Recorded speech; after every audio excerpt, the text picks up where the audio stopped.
So obviously the Kansas City Chiefs are playing the Super Bowl today against the Philadelphia Eagles, just about 70 miles south of where I am in Baton Rouge, Louisiana. They're playing in New Orleans. Very exciting stuff ahead of us.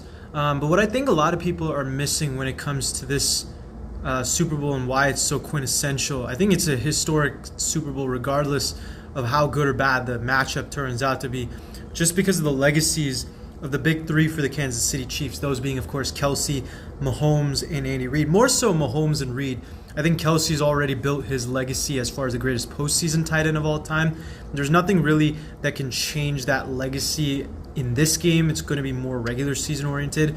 But for Mahomes, I mean, you're talking about a guy who is kind of in a tricky situation, because some people would say he's already the number 2 greatest quarterback of all time because of how many accolades he's amassed at such an early age. But some people might argue that he's only 28 years old and he still has a long way to go as far as reaching the statistical accomplishments of some of the other legends who have his similar resumes. I'm somewhere in the middle, but you know, if he wins a 4th Super Bowl, 3rd in a row, and the 3rd MVP in a row, Super Bowl MVP, I mean, how many quarterbacks have that type of resume?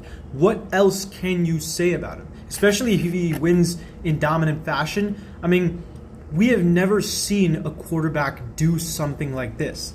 And then you get to Andy Reid.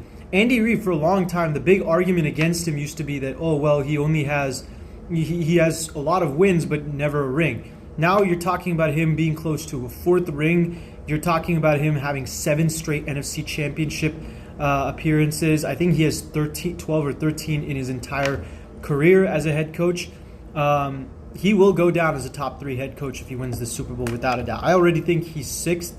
You know, he's going to go down if he continues for another 2-3 seasons, a top 5 head coach, no doubt. I mean, you're talking about the impact he's had on the modern day NFL and the West Coast offense with Mahomes. The dominance he's had is on par with guys who have won 4 or 5 championships, whether it's Paul Brown.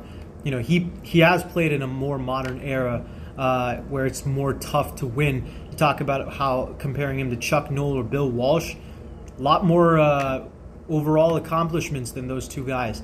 I think Andy Reid, if he wins the Super Bowl today, he will go down as a top 3 coach of all time, and then it's a matter of time until he can reach the Belichicks and the Lombardis of the world. But yeah, there are a lot of interesting legacies up at stake for the Kansas City Chiefs today in Super Bowl 59.